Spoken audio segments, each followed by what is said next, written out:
Alright, so we're back again. Gonna change the alternator on the 2008 Toyota Highlander. We just did the water pump a month ago, which was an insanely hard job, and now the alternator just failed. It would have been super easy to change it at the same time, but that's hindsight, so I didn't know. There's no videos on YouTube on how to change it on an 08. Some things say to remove the fan, both the fans, all this assembly. Some say loosen it and just slightly remove it in order to wedge the alternator out. So since I've never done it on this car, I'm going to be filming some of these steps after I've already taken it off because I don't know how to do it.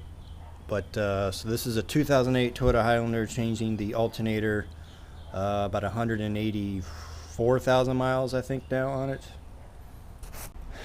Alright guys, so first we got to take the fan assembly off. It's actually only 3 bolts, one here, one here, and one here. And take this bracket that holds the high pressure AC line on, just unscrews off here. You can actually just move it away, don't have to take it off. Put my bolt back in here so I don't lose it.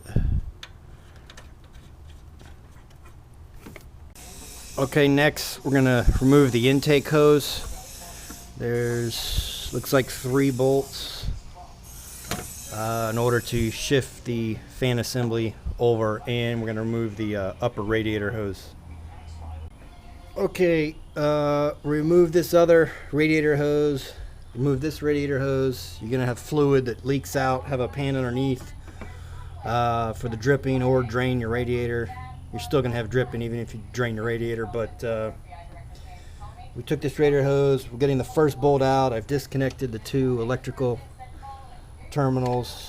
This is our first top bolt, 14 millimeter out, to loosen the tension on the tension pulley for the belt. I jacked the car up, and underneath you can put your wrench on the tension pulley, then stick a bolt in there. You can see the bolt right here, or an hex Allen key. That helps getting the belt off. Okay, to get this 3rd bolt out, which is somewhere underneath there, the bracket, you got to take the whole fan assembly out. There's 3 bolts here that I talked about. You also got to take your air intake out. I've taken the battery out, and looks like it's 3 bolts here in order to get the fan shroud assembly out, so we're going to take those out. Okay, we got the fan shroud up. We actually just got to tilt it up to the side, taking the air intake, loosening that, and popping out a couple wire harness clips, and you just lift it up to the side. Now you can work in here. The 3rd bolt that everybody talks about that you can't find for a bracket is right there.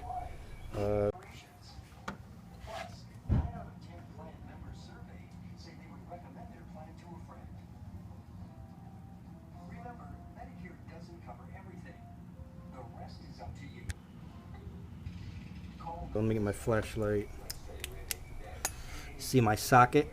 My socket is on it right there. You can't see it. It took 30 minutes just to find it. There's the socket on it to give you an idea of where it's at to take it off. Okay, we're about 4 hours in. Just got the alternator out. This is a hard job. Man, it's hard. Getting this alternator out. The hidden bolt, the one I showed before, actually wasn't even the right one. The 12 millimeter 3rd bolt.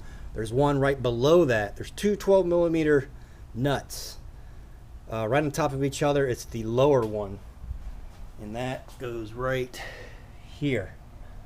And I still cannot get this thing out. I cannot figure out why. And the wiring harness is actually connected to this bracket that you can't see.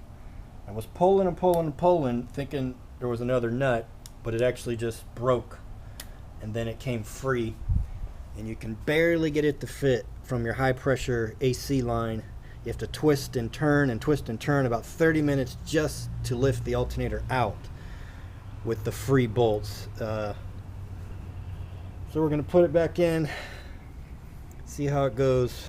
This is the 12 millimeter bolt that goes in the bottom bracket that you can't see, the back side of the alternator.